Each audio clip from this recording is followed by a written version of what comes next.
নমস্কার বন্ধুরা, আপনারা ভালো আছেন? আমি ভালো আছি, আশা করছি আপনারাও ভালো আছেন। যে যেখানে আছেন সুস্থ আছেন। রাখির ছোট্ট সংসারে আপনাদের সবাইকে স্বাগত জানালাম। আবার সকালবেলা চলে এসেছি, রান্নাঘর থেকেই ভিডিওটা শুরু করলো।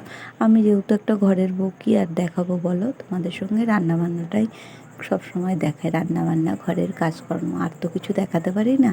আর যদি আমার অন্য কোনো ভিডিও দেখতে চাও, তাহলে তোমরা জানিও যে দিদিভাই তুমি এইসব ভিডিও দেখিও, তাহলে আমি দেখাতে পারবো।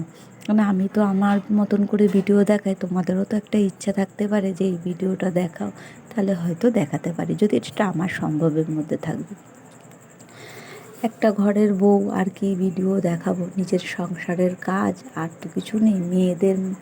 মেয়েরা একটা মানে যখন ছোট থাকে তখন বাপের বাড়ি বাপের ঘরে, আর বিয়ে হলে শ্বশুর বাড়ি শ্বশুর ঘরে, আর তো কিছু নাই। বাপের বাড়িতে যখন ছোট থাকো তখন পড়াশোনা করো যেটুকুনি, আর বড় হলে কাজকর্ম শেখো, এইটুখানি। আমার তো আর বেশি বড় হয়ে ওঠেনি, আমার অনেক ছোট বয়সে বিয়ে হয়ে গেছিলো। যেহেতু ছোটো বয়সে বিয়ে দিয়ে দিয়েছিল, তখন আমাদের পরিস্থিতি খুবই খারাপ ছিল বাপের বাড়ি। এখন সব অন্যরকম হয়ে গেছে, তাই জন্যে তখন আর্থিক অবস্থা আমাদের এতটাই খারাপ ছিল, ধারণার বাইরে, সেটা বলতে পারবো না। সেই জন্য বিলাসিতাটা কী জিনিস আমি এখনও বুঝি না। হয়তো শ্বশুরবাড়ি এসে হ্যাঁ, তো এখন লোকের বাড়ি কাজ করি, ঠিক কথাই, করলেও ঠাকুরের আশীর্বাদে যেটুখানি করি সেটুকু চলে যাচ্ছে। আমার স্বামী এদিকে ঠিক আছে, আর বলে লাভ নেই, সেটার থেকে ঠিক আছে। হয়তো বলে, দুঃখ পায় যে আমি হয়তো তোমাকে বসিয়ে খাওয়াতে পারি না, তোমাকেও লোকের বাড়ি কাজে যেতে হয়, সেটা বললেও তাহলেও অনেক করে।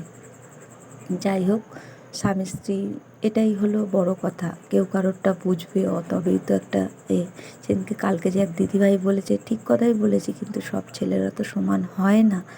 আবার কিছু কিছু ছেলেরাও হয়, যেমনি মেয়েরাও সবাই সমান হয় না, ছেলেরাও সবাই সমান হয় না। আমি কারোর উদ্দেশ্য করে বলছি না কথাটা, যেহেতু আর সংসার হয় রমণীর গুড়ে একবারই পারবারই, এটা কথা।